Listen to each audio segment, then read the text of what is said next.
So SAGE 5 years ago decided that we really needed to recognize the seniors in our community, to honor them for their contributions in their senior years.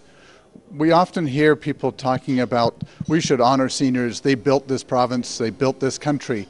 And we felt that that shouldn't be said in the past tense, that seniors in fact are building our country and our province in their senior years. And so we wanted to bring that awareness to the public, and we wanted to honor those seniors who are so active in their senior years. Outstanding individuals who are really involved in community, in education, well past the years that many of us would expect them to stop. And so they've made major contributions. They're highly active in their field of endeavor. And so as we honor seniors for their contributions year after year, others become aware that, you know what, seniors are contributing. They are not just sitting at home waiting for the end. They are fully engaged in our life, in our community. They really contribute to the quality of life we experience. People really are able to be engaged throughout the lifespan. We have volunteers at SAGE who are coming to us once or twice a week, well into their 90s. So really our quality of life is determined by our engagement in community and our contact with our friends.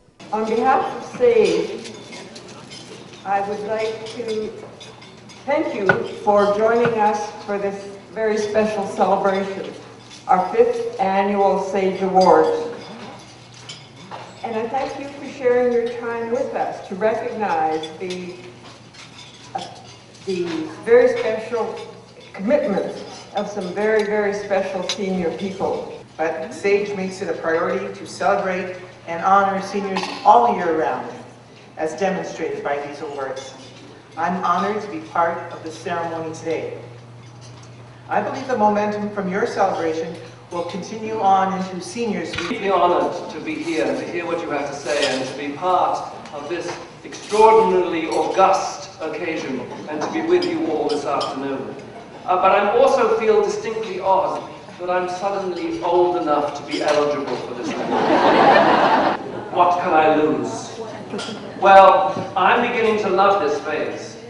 It's a lot of fun, and you get to work with wonderful people. Thank you very much.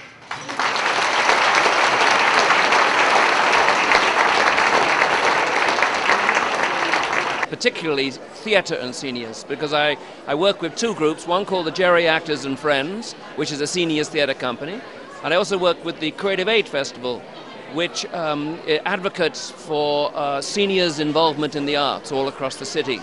What will it do to me? Well, it makes me part of this organization and puts me on sort of the platform with all these people, which is very exciting. Sector.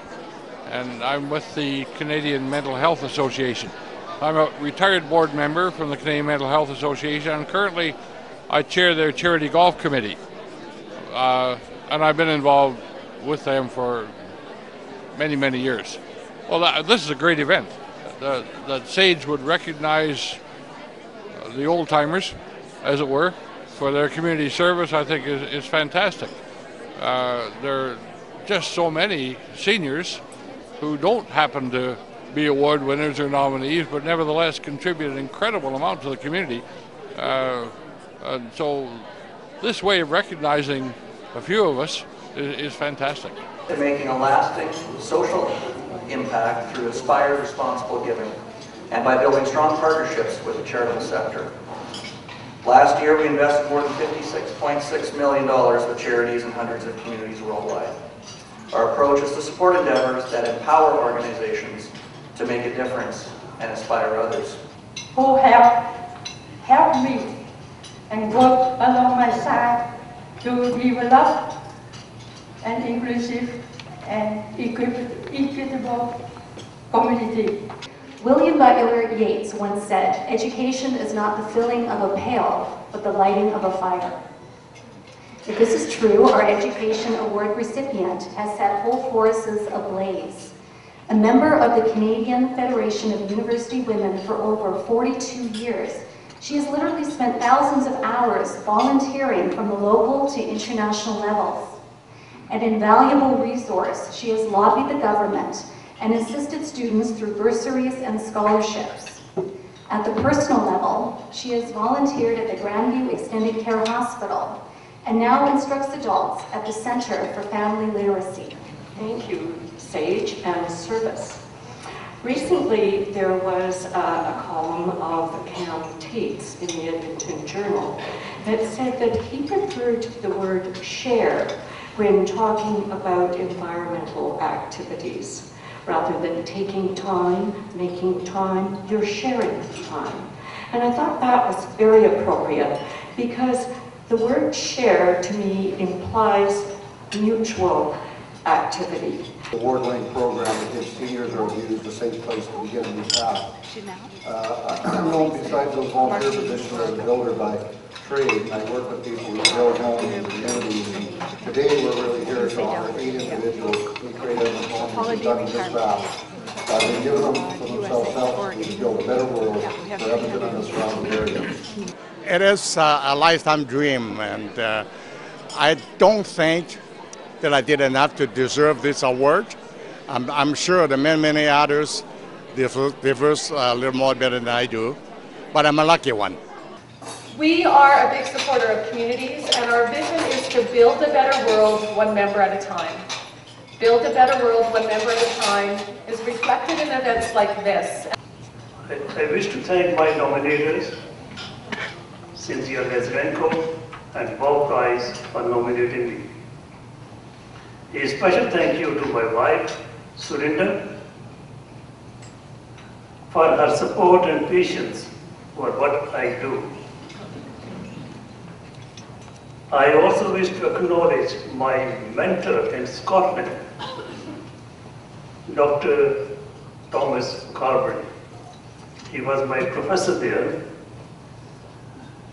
and he is in his late 80s and recently had a book published, 50 Scottish Stories. Also, I wish to thank other friends like Dr. Panu, Franco Savoya, Bill Rees, and my neighbor, Colin Graham. I am getting an award for public service. It's a wonderful opportunity to be recognized. It's one of the best things that has happened. And also the good things the seniors are doing throughout their lives. I find it especially interesting because I know some of these recipients in that I was involved with them back in 1926. Just kidding. Henry Ma, however, it could have been 26. But Hank Zip and some of the other recipients, I knew them from my days when I was the executive director of the Wild Rose Foundation, and I saw them doing the kinds of work that they did at that time. So we truly are blessed to be have these individuals recognized here. I would like to thank the SAGE Group Committee, particularly the person that nominated me, Lily Simpson, and secondly the committee that chose me to receive this award from the other nominees. I would also like to thank some of the people that made it possible for me to win this award and the medal, and they include my colleagues at the Alberta Geological Survey, Glenn Pryor and John Hollowitz. They actually wrote the nominating letters of recommendation, went in with this. And other people that have helped me in my career are Kevin Hartz, Corey Froese, and Marianne Potts, also of the survey. It's really impressive to be at a meeting like this, get together like this and see these many people are actively involved after that sacred number called 60 in all these wonderful activities. And the one thing that wasn't mentioned here is particularly efforts in Edmonton here by myself through the Department of Extension, the Environmental Geology course I